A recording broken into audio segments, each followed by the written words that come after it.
In the summer of 2021, 18-year-old Spaniard Carlos Alcaraz Garfia announced himself on the world tennis stage by defeating Stefanos Tsitsipas in a 5-set thriller at the US Open. In doing so, he became the youngest player to reach the fourth round of a major since 1992. He also became the youngest player to beat a top 3 opponent at a major, since 17-year-old Michael Chang defeated both world number 1 Ivan Lendl and world number 3 Stefan Edberg at Roland Garros in 1989.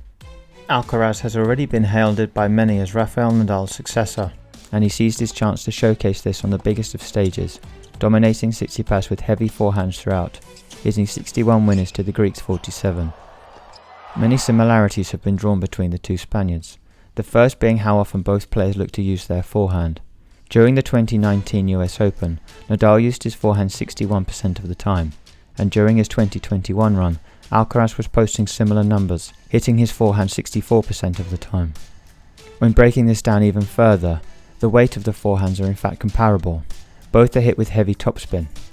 Using the same dataset, Nadal's forehands were clocking an average 3,251 revolutions per minute, with Alcaraz averaging slightly less, with 3,249 RPM.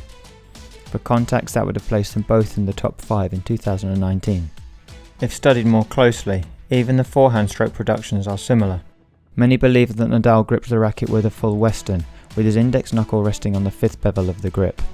But in fact, as you can see from these images, his knuckle sits on the 4th, making his grip a semi-western, the same used by Alcaraz.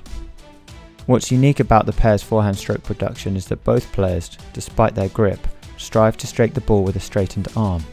This is normally more common with players that grip the racket with an Eastern forehand. Because of the placement of the first knuckle, naturally the palm of the hand is situated behind the point of contact, making extension through the shot a lot easier. But by placing the first knuckle partially underneath the racket, like both Nadal and Alcaraz, when coming up to contact the ball, the racket must be accelerating steeply upwards. As a result, the swing is more up than out. Doing so creates a lot of spin, but makes it considerably harder to contact the ball consistently with a straight arm.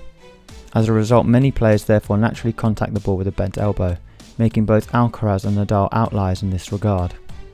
Hitting the ball in this way will create a lot of strain on the elbow, but the benefits are clear and best explained in terms of force production.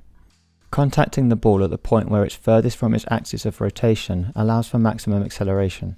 Like how we feel we move faster going around a roundabout in the outside lane, this is known as centrifugal force, and is something Alcaraz uses to get maximum miles per hour from his stroke. According to Hawkeye data, Alcaraz's average forehand speed at the 2021 US Open was 78 miles per hour, 3 miles per hour faster than the rest of the field. What's scary to consider is his age. At just 18 years old, Alcaraz is still developing and growing as an athlete. According to his coach Juan Carlos Ferrero, since breaking onto the tour in Rio de Janeiro in 2020, the Spaniard has gained almost 3 kilograms of muscle. He's certainly a player to watch, and one that if he continues on his current career path, could dominate the world of tennis for years to come.